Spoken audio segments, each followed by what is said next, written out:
Good evening. Welcome to the Jamaica Funk Show. I'm KT and Joe and Christos. Hello, people. What's up, guys? Oh, Well, name it and I got something to say about it. Oh, damn. hold on. That's how I feel right now. No. Well. You started very quiet introducing us, but I'm upset from the get-go. What are you upset about? I'm so damn upset. What the hell am I doing on the right? I should be in the middle. No. Right there, you got the wrong show. No, Start wrong. No, you cannot be in the middle because Yes, the light middle has in to the shine middle. on me. What's wrong with me? I'm a sunshine. There's a lot wrong with you, but we ain't gonna discuss that because Oh, that ain't okay. what the show is about. Get back over there. Nobody Oh, says my strike God. a pose. Way too late for that. Oh God! So this week we got some real serious subjects we want to talk about.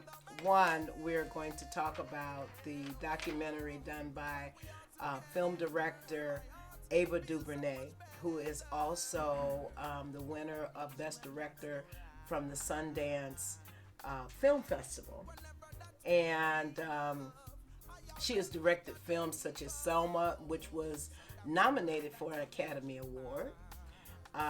We're also going to talk about 10 things, at least I'm going to talk about 10 things that seem to have disappeared.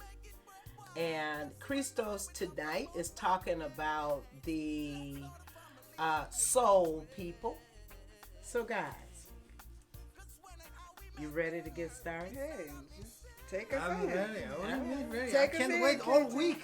I think we should have more shows. I think we should have every show at night.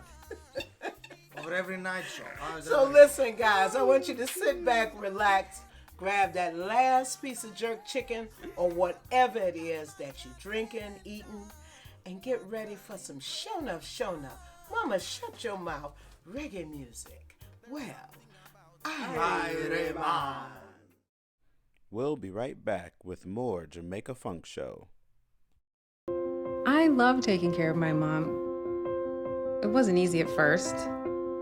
She learned how to better communicate her needs. And you learned how to not ignore yours. I discovered how to make healthier meals. And I discovered how much I enjoyed them. Becoming a caregiver is a learning experience for everyone. Find articles, tips, and tools from experts and others who have been in your place. The Caregiving Resource Center at aarp.org/caregiving. So, guys, I was at home one day and I was thinking, I was looking at some things, and it occurred to me that there are a lot of things that I used to take for granted, maybe you and Christos also used to take for granted, that have just up and disappeared. Like what? So I came up with 10 things that seems to just have disappeared. Oh, are So- they recently? You don't see them now. Okay. So number 10, jacks. Jax. You You mean remember like the- jacks? the They little- throw the ball up and scrape them up. Boo Boo, those disappeared so long ago. Hey, I was used to them. Okay. Okay. Number 9, They played out, that's why. kids playing in the street. What do you I mean? don't know. Where I live, kids still play. Oh, really? Yeah. Not where I live. Most Well, kids where are I at live, home on computers. And Where I I see a live, lot of kids outside If the kids when- play on the in my streets, the neighborhood. police pick them up. so you don't have kids playing on the Well, street? I guess not. No, if they 'Cause ask I you don't what you either. doing. Kids play on the street, especially right on my block. I come outside, the kids come outside, they come one block to the next. Well, always. Well- But then I live in a smaller town. Well, I live in a very small town. I live in a country town. Well, kids, they're supposed to play now supposedly in the park, but the park closed 9 o'clock, so it's a controlling thing. You can't play anymore. Well, I don't know about 9 o'clock. It's but different for every Right. city, small town across the U.S., but they still play in my neighborhood. Okay, number 8, the carburetor. The hell? Do you know what a carburetor is? Yeah. Cars no longer have carburetors. They have disappeared. They have, I think it's automatic ignitions. It's called technology advancements. Well, they still disappeared. Yeah, so that way you cannot fix your car. You gotta go pay something. Okay. That's how we keep the United States of America employed. Right. Yeah, clean, right? Number 7, TV going off the air at 12 a.m. Some cable shows still do that. TV going off the air at 12 a.m. You talking about the 257 7 and 9, right? They don't do it. Yeah, They I don't on miss all that. night long. I don't miss that. Well, but don't miss I'm that. not They saying don't- you should miss it. But I'm They just saying- disappeared. It The no major longer does it the anymore. major networks and a lot of high quality internet shows still stay on, but for the most part, I mean, Okay, so number 6. Now this may still be around. I don't know, but I ain't seen it. Ass kicking at 3:15. oh shit, ass kicking at 2:45. That's right.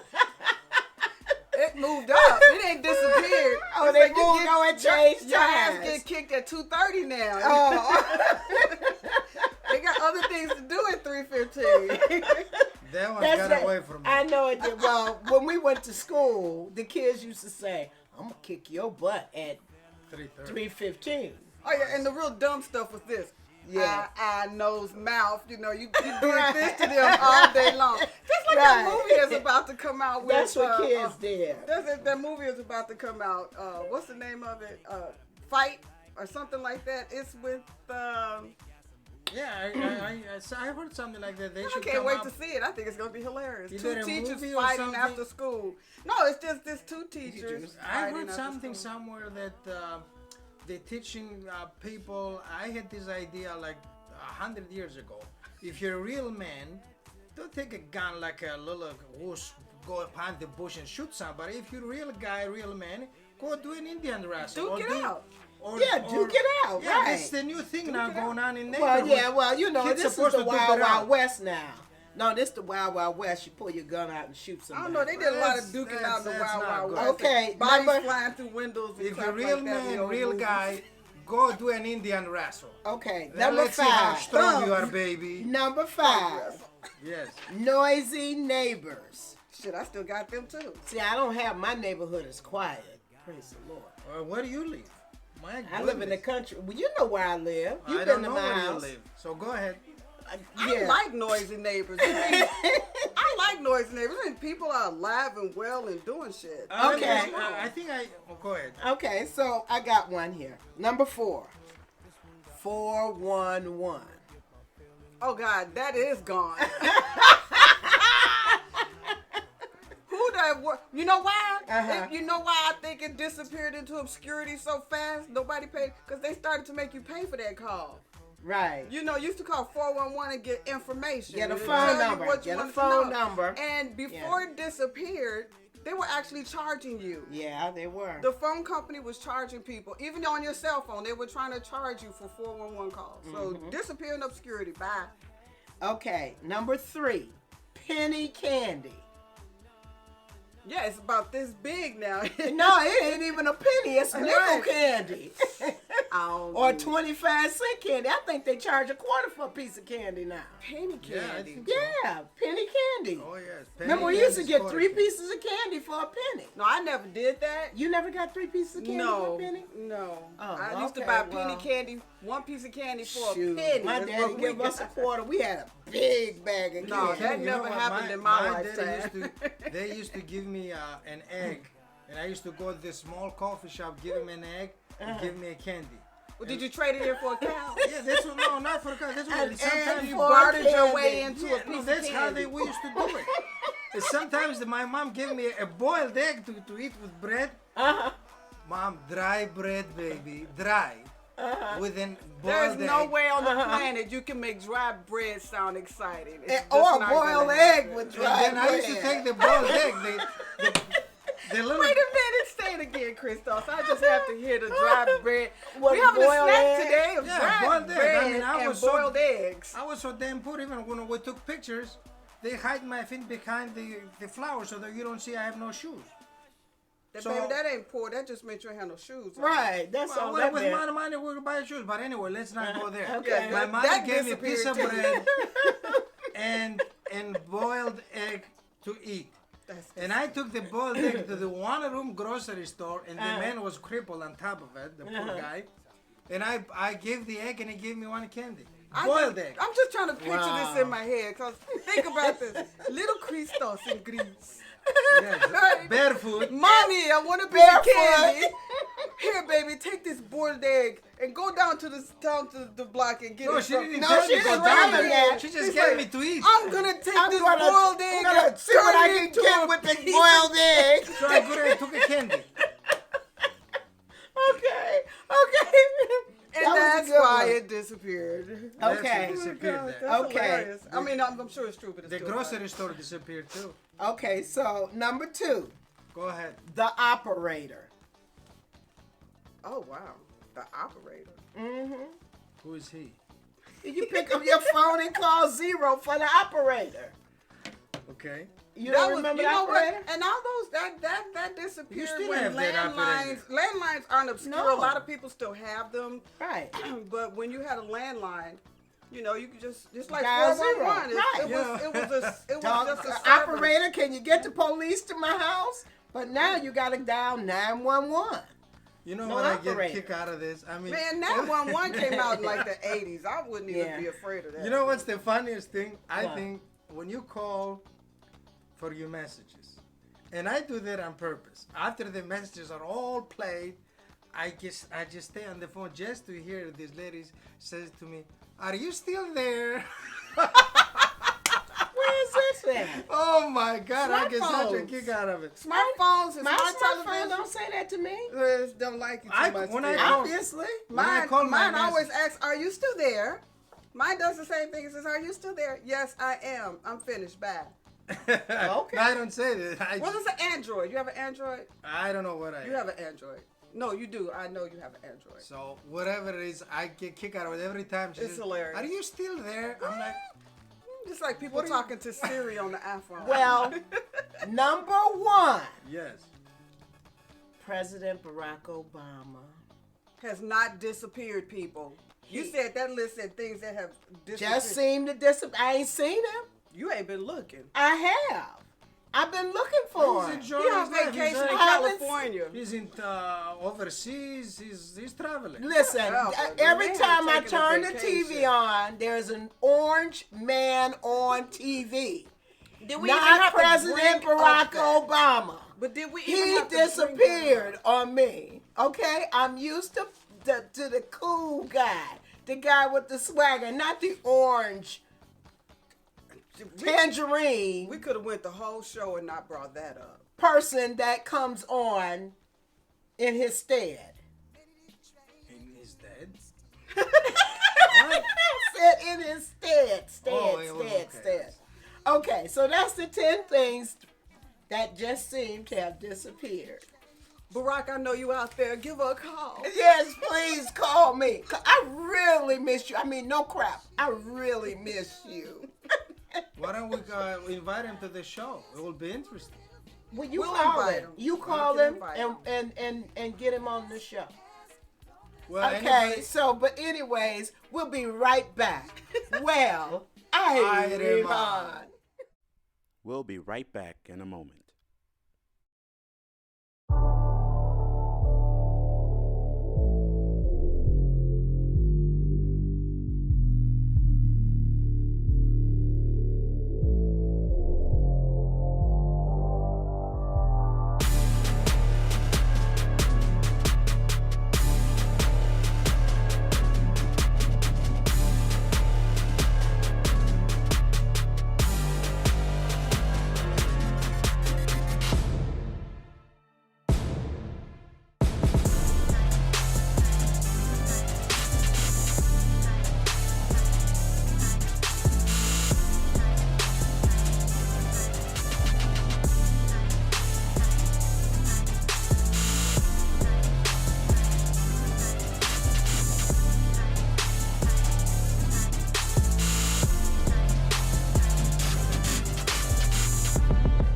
Director Ava DuVernay, who has done films such as Selma, which was nominated for Academy Award for Best Picture.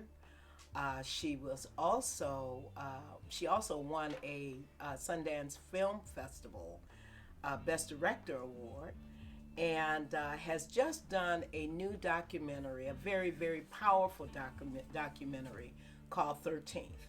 And because this month, February, is what is known as Black History Month, we thought it how befitting to talk about the documentary 13th. So, Joe. Yes, ma'am. Because it has very much to do with the 13th Amendment, Yes. The prison system. Yes. When that's basically what her docufilm kind of focuses Kinda on. centered on. It focuses on the prison system and how it came about and to what it is today. And it really all just dates back to when slaves were freed, and then we went right immediately into the criminalization of African Americans. Yeah, and one of the things that Ava did was she took us back to slavery. And one of the things she said, because she did an interview with Oprah on 13th, and one of the things that she said was that in order to know why things are the way they are, you got to go back to, you got to go back and see what happened in the past to have things develop the way that they've developed now. And she actually, one of the things that she was saying with regards to slavery, because I got a serious education with this film, with this documentary. I was really educated on Black history. One of the things that came out in the film is that after slavery was over, when slavery was abolished, the 13th Amendment, which gave the slaves freedom, also said that everyone is free unless they are a criminal. And once the slaves were freed, I guess the white plantation owners in the South didn't have any more, didn't have free labor to pick their cotton and stuff of that nature. Oh, well, when you think about it, the slaves, the Emancipation Proclamation, which was established in December of 1865, it came about because of the Industrial Revolution in our country. Right. So now you have all of these people walking around, and they're not unintelligent people. Let's get that straight. The blacks in the South at the time were the very reason why it was so rich. They made the furniture, the clothes, the shoes, the hats. They did the hair. They did all everything. those things. And so what happened was you have this hole in the economy, right? So things still need to be made, and the ex-slave owners and the white people in the South needed to have a labor force in order to get that done, but they were not allowed to use slaves anymore. So that's where you get to the decriminalization of it. You're just criminalizing a group of people so that you can continue to use them as slaves. Yeah, and so at that time, at the beginning of the 20th century, in the 1900s, around which is 20th century. Yeah, well, so we're going to. I'm gonna just go to 1915 and the Jim Crow laws. Well, and actually before Jim Crow, because when you look at the turn of the century, you had blacks being picked up, these slaves that had nothing to do. They were being picked up for such crimes such as vagrancy, loitering, looking at a white woman from across the street. And it really didn't need a reason. They were being arrested and put in these internment camps and given a uniform, and they were children. They weren't just picking up adult males or adult females. They were picking up children as well, little black boys, and they were making them work in the fields and on the roads. And so that's how a lot of the roads got continued to be built and everything like that, because of the labor from the prison system. So, but I really want to just move forward with that, because a lot of people already know, and I'm hoping that they already do, about how a lot of the roads and things were built in this country because of that labor force that was created through the proclamation that the 13th Amendment brought about. So if we just press it forward a little bit for Ava DuVernay. It's DuVernay. DuVernay, but Yes. that might be my accent messing Yes. with me too. Yeah, your But Irish Ava accent. DuVernay, she chronicled it, and she moved right on ahead into the Jim Crow laws. And then when you talk about the Jim Crow laws, I mean, just criminalized every black person in this country. I don't care what kind of status you had in this country. You were just immediately criminalized because you were not allowed to be or do and see anything that line was crossed. But that depends on the demographics, because Jim Crow existed in the South. Jim Crow did not exist in the North. The North had their own set of laws, but they weren't Jim Crow laws. Jim Crow laws were the laws that said blacks go here and whites go here, and in order to eat in this restaurant, you got to go around back and get your food from the back. You know, you can't use a white-only bathroom. You can only use a black bathroom, or you can't drink from a white-only fountain. You can only drink from a black fountain, and it wasn't many of them around. You know, this is where I disagree with you. The Jim Crow laws, yes, predominantly in the South.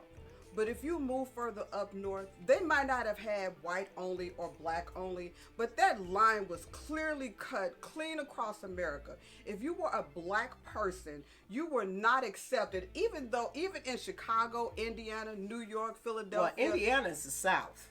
Whatever, anywhere across up there.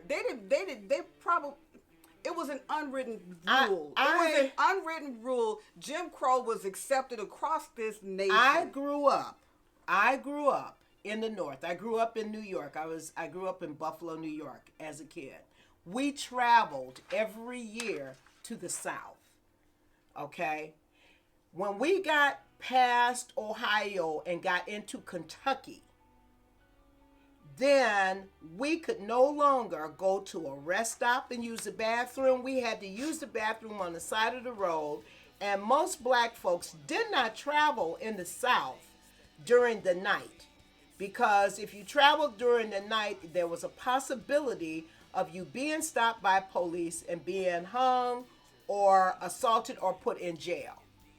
So Jim Crow laws were in the South. I remember Jim Crow laws because I was a kid at the time. And I remember the white-only bathrooms and water fountains and all of that in the South, because we spent 2 weeks in Alabama, which was one of the most segregated cities in the South, and 2 weeks in Florida. My father was from Alabama, my mother was from Florida, and we did this every year. So I remember specifically that when I lived in Buffalo, New York, it wasn't a thing about blacks being picked up or black boys being picked up. We actually had police that we literally trusted as kids. It was only until when I came to Chicago, they had this big campaign, and this was around 1968, after Martin Luther King died, and they had this this promotion that they were doing, calling the policemen officer friendly. And they were trying to build up the image of the police in the little kids' eyes. So we learned about the officers as being friendly. But nowadays, you see, they're no longer officer friendlies. They don't even push that propaganda anymore in the schools. But Jim Crow, getting back to the subject, was in the South, not in the North. Now, Chicago was a little different because it was a lot more segregated, very segregated, to be quite honest, Chicago, because a black person couldn't even travel in the town of Cicero. So how much progress do you think has been made? We'll get to that. Okay. Because what we're doing here right now is it's the docufilm, 13th, and she gets to it herself. She sends you on this journey in her docufilm, from the end of slavery to the Emancipation Proclamation, the Jim Crow laws, and then we go and into civil rights. And then we jump right into the Hoover administration and the Black Panthers and what black people were trying to do come together, which is something that you often talk about, how we need to come together and establish ourselves and put our money together. And that happened frequently after slavery. There were 27 towns destroyed during that particular period between 1919 and 1932. 27 black towns were just, now that's what should have been on your list. They just disappeared because they were burnt to the ground. Our film is documenting the struggles of the black person and the Latino in this country in regards to the prison system in this country. Right. That's Systematic discrimination. Yeah, well, is the Or systemic. criminalizing a group of people, making them a labor force, paying them 12 cents on the dollar for work because they're in prison. I mean, basically that's what it's doing today. Yeah, today the average prisoner or a person incarcerated makes about $1 a day, and they work for such companies as J.C. Penney's, Neiman Marcus, and other various corporations across the country, creating their items. You know, this is how they farmed out a lot of the. Well, that's basically how the prison system works in general anyway. They picked up, there's this mass incarceration that we called it starting in the Nixon administration, I think it was. But before that, they were still picking up black people and Latinos, and, you know, they were putting them in the prison system, and they were making them work literally for free. So it hasn't stopped. It's just more dignified the way they do it now. You know, you don't know what they're making because they're all doing it. They don't have a choice. They can't say, I don't want to work today because they're in prison. But what we're looking at today is basically what she is documenting in her film, which is the prison system being used as a workforce of slavery, new slavery today, as opposed to yesterday. And then you have the Black Panthers, and they were considered the greatest threat to democracy. That's what Hoover said. Right. And they criminalized and destroyed the Black Panthers. And she has that in her film. They also, by killing the heads of the Black Panthers, they criminalized every time a black person with a voice, be he male or female, stood up to talk against and try to come up with viable solutions for our country in order to make things better, they were criminalized. We call them activists.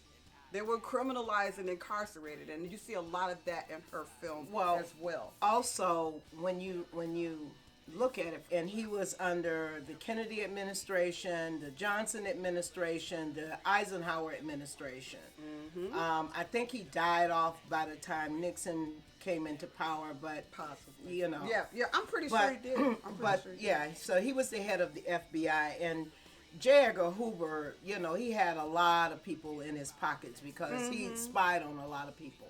Mm-hmm. However, one of the things is during the civil rights period, black people got to the point where they were tired of being incarcerated for nothing. So the marches that Dr. King used to have, one of the things that they said that they were going to do is get arrested purposely.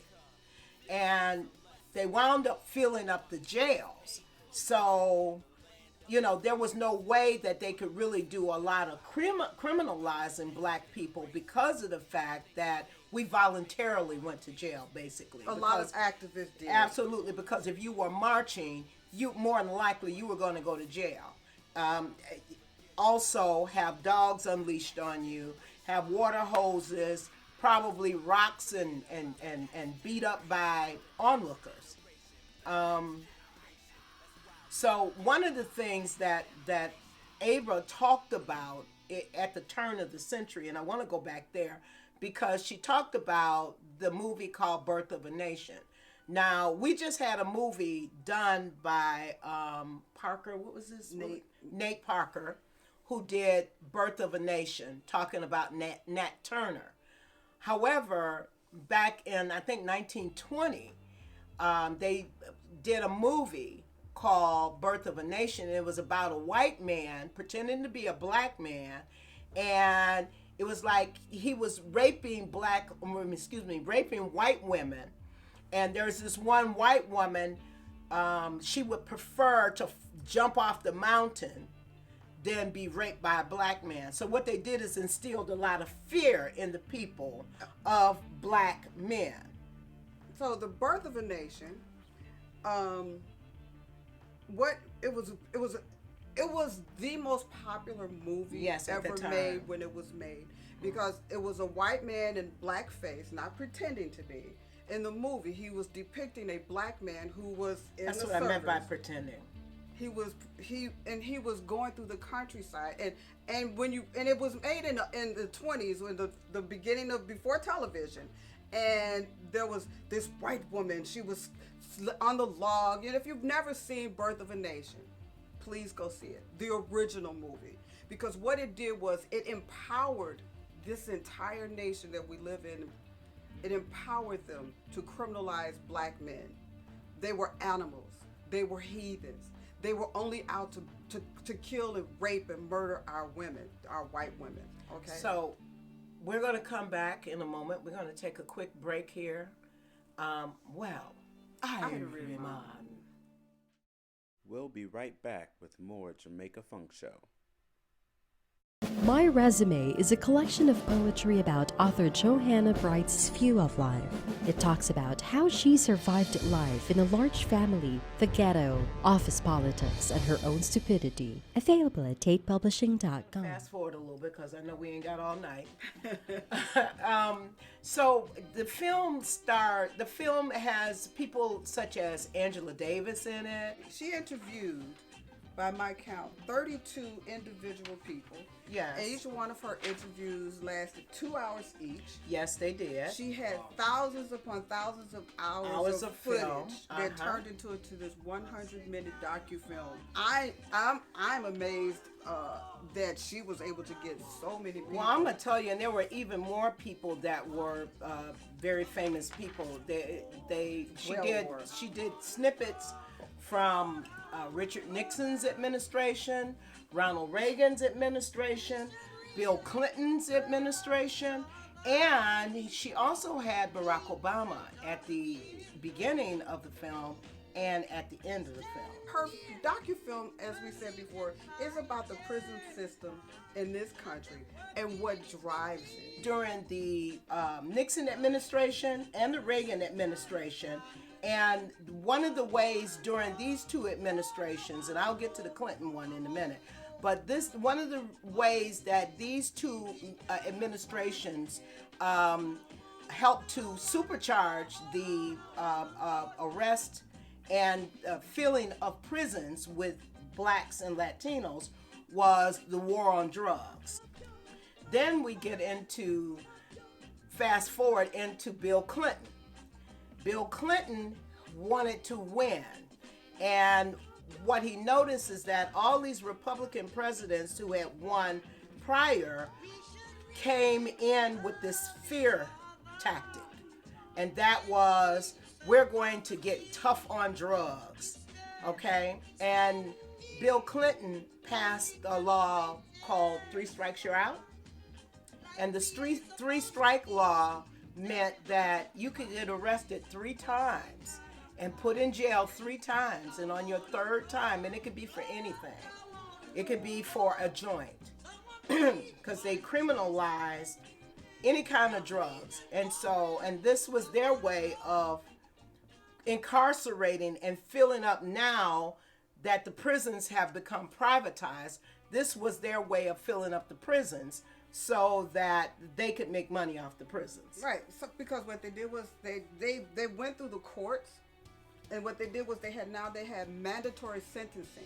So they took the where a judge can say, well, you get 30 days for this and 60 days for that. With the mandatory sentencing, they took all of that power away from the judges, and they made it so that if you came in, or she or he was arrested for holding X amount of drugs, and I'm not very sure, but it could be something just as small as a joint. Right. And you could get mandatory sentencings up to 2 to 3 years for having marijuana on your possession, even if you were just using it for your personal use.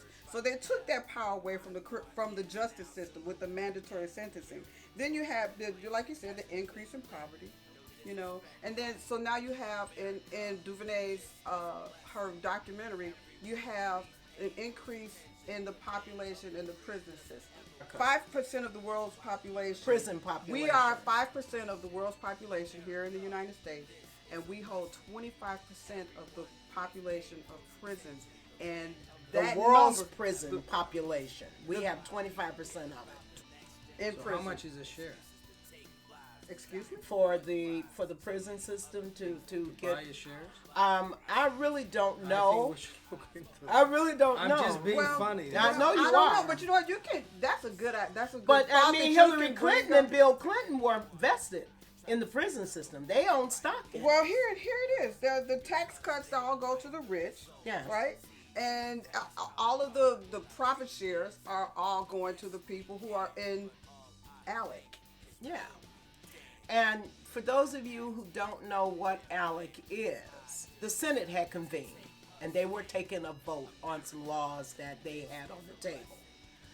And what one of the representatives noticed about one of the bills that they were trying to get passed, that it had this specific logo on it.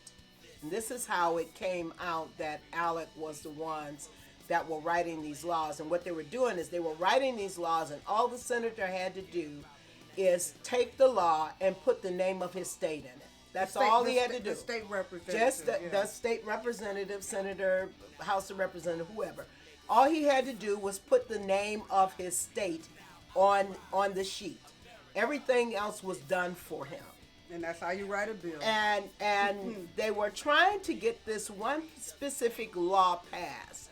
But what happened was one of the state representatives who was questioning this representative about the law that he was trying to get passed, it had this specific logo on it. And he went out and he looked it up on the internet, Googled it or whatever, and found out that this particular logo belongs to this organization by the name of ALEC.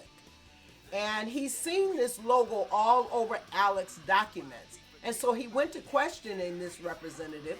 The representative tried to avoid the answer, and he tried to say that it wasn't a part of ALEC, but he busted him because he told him, he says, this same logo that's still on this document is all over the website for ALEC. And what he was trying to tell him was, you know, the thing is, but they would take the document and they would tape over ALEC, and then they would copy it and they would just use it. Well, they had forgotten to tape over ALEC. Take the That's why when logo off. Right. That's why when you see it, that the ALEC is like it's taped over in her docufilm. There's a lot of black tape and white paper that just shows that there's just a shadow corporation.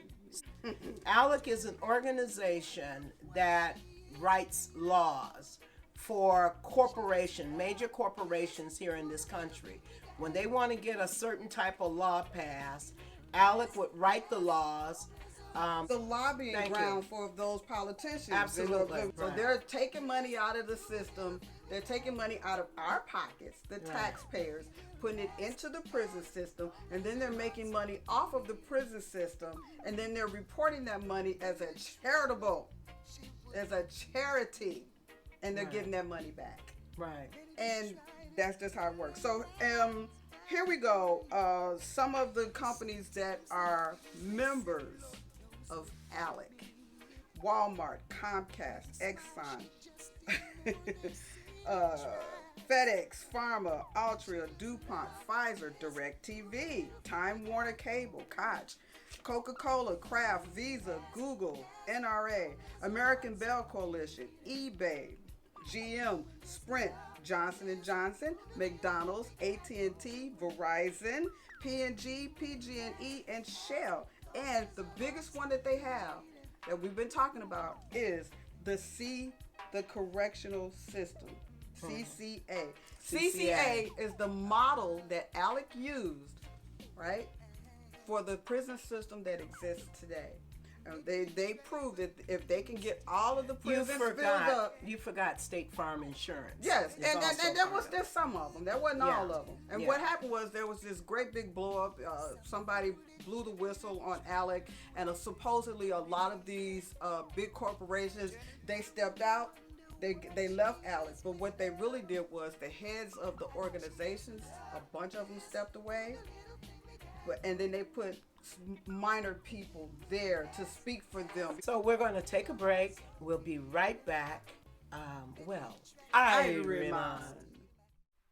We'll be right back in just a moment. I love taking care of my mom. It wasn't easy at first. She learned how to better communicate her needs. And you learned how to not ignore yours. I discovered how to make healthier meals. And I discovered how much I enjoyed them. Becoming a caregiver is a learning experience for everyone. Find articles, tips, and tools from experts and others who have been in your place. The Caregiving Resource Center at aarp.org/caregiving. So we're going to just wrap up this documentary 13. Basically, what Ava did to the way she ended the documentary was fantastic. And the reason why she ended it a certain way. And the way that she ended it, not telling you the ending, but she ended it in a way that made you think about, what can I do? What can I do to make a difference? Because after you've seen all of this explosive information, and I don't know if we've done justice to it here on the show, however, I encourage each and every last one of you out there to sit down and watch this video. And if you have children, please watch it with your children so that they can understand where they came from and where they are today. Not saying that every black person in America was slaves, because every black person in America wasn't necessarily a slave. And every black person in America is not poor either. Absolutely. So I want to set that stage. But what I want to say is, it is a documentary that should be watched by the family members. And you can find this documentary on Netflix.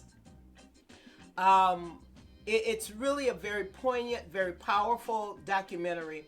And what I looked at is what I could do in terms of what can my contribution be to 13, to this, to what's going on in terms of the systemic, racism and criminalization of black men.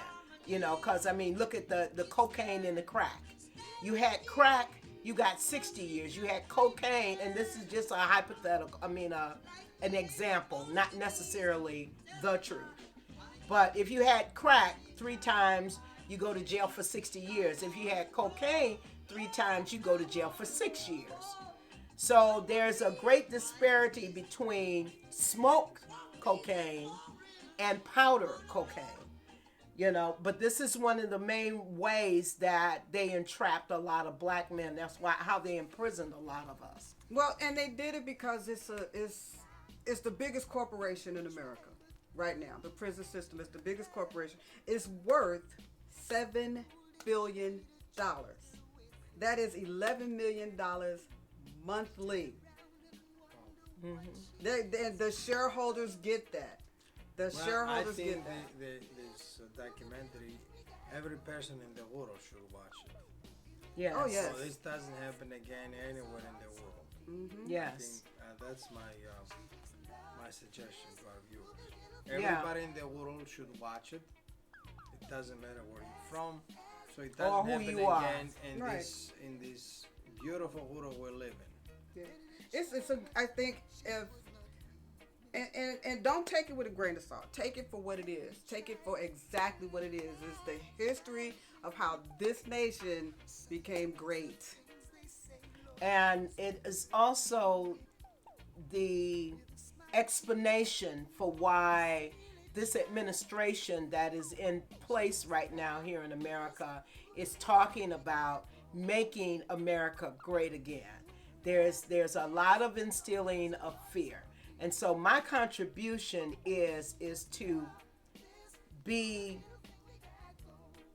a light bulb. In other words, when I see something that I believe that you as an American citizen or a citizen of the world, period, need to know, I'm going to bring it to you. I'm going to bring it to the forefront. Sometimes it is not the most easiest things to report things that are going on in the world because some people don't want some stories known. But my contribution is when I find out about it, I'm going to bring it to the world and let the world know. That's a wonderful thing. And even though I don't have any poetry today, I do have just one thing to say in honor of Black History Month. Dr. Martin Luther King Jr. said, when justice is delayed, justice is denied. Yes. And Christos, what about your thoughts today? Well, I'm very puzzled with all this documentary. I'm just speechless. So I couldn't say anything. I find it very, I don't want to use the word interesting, but I found it for humanity to be inhumane. Yeah, inhumane and down because we're intelligent species. And to allow something like this, it's unbelievable. The fact is, the root of all evil is money. And they're only doing it for that bottom line. That bottom line has a 1 with a decimal point and a whole lot of zeros behind it. Well, I want to answer that. Go ahead. To all the people that lines that you say. This is what I want to say. In life, no matter what you do, corporation, business owners, personal, never chase something that has no end. What I'm saying is, if you start counting money from one, for billions and billions and billions of years and trillions of years, making more money and more money, you'll never end.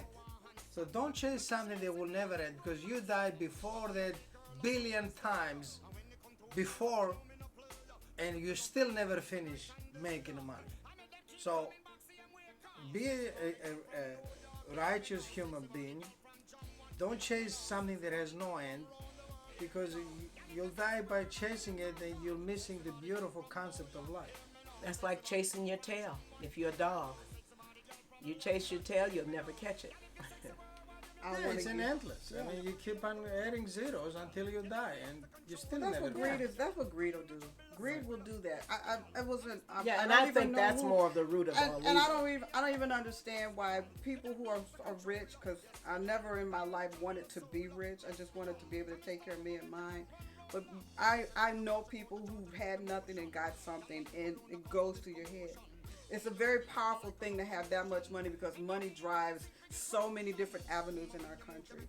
And the prison system is the biggest one. The policies and the laws and everything that are set up and established today are driving the prison system and the prison population in this country. Yeah, and the unfortunateness about it is you got so many guys that are sitting there waiting, who don't want to take a plea bargain. Because this is one of the ways why they've gotten them all entrapped in prison and now locked it's up. Overcrowded. Now they don't know what to do with all these prisoners. So many of the prisoners took plea bargains, but for those prisoners who refused to take a plea bargain and decided that they were going to go and have a trial, they wound up in jail sometimes 3-4 years. You know, and then bail themselves out. And then once that time to come to have a trial, usually they just drop the charges and send you home. You know, and that's the insaneness of this. That, you know, you could go to jail for something first of all you didn't do and be in jail for 3-4 years because you can't afford to bail yourself out. And you sit there for 3-4 years, and then all of a sudden somebody comes and says, "Are you released? We're dropping the charges." So you still get the criminalization of the African American and the Latino and the poor person, because the poor person can be anybody. But that's basically all they're doing. Because it's about economics. Yeah, and it's all about money. It's all about economics. Yes. Exactly. Yeah. Exactly. So kudos to her. Kudos. Yes, kudos to Ava DuVernay. Congratulations and thank you. I want you to watch the interview that Oprah did with Ava DuVernay. It's called 13th, but you'll see Oprah and Ava together And she just tells you why she did it, how she got people to talk, because people were very candid in this documentary. I mean, it is a super, super, super documentary. And like I said, I recommend that, people across the world watch it, because it will open your eyes to things that you never knew exist. And especially, I want to say this to black people, because black people, we're afraid of our own. And we're afraid of our own because we have been brainwashed into thinking that our own are really these heinous criminals, and they really aren't. Yeah. So we've bought into the Kool-Aid. We drank the Kool-Aid. Just like a lot of poor whites back in when it first started, they bought into it because they made them feel better than themselves. And so, unfortunately for the black people, the criminalization of it, we bought into that rhetoric, and now we're afraid of our own people. So, and it all has to stop, and it has to change. And people need to just look at each other and say we're all human beings. And this movie, if you watch it, you will understand how it all came about, and hopefully it will open you up into a better understanding of who you are and how much better you can become if you just take a look at history and say, that was then, this is now, so what can we do to make it better? Absolutely. Christos, you don't have no thoughts this week? Or you just plumb tuckered thought out?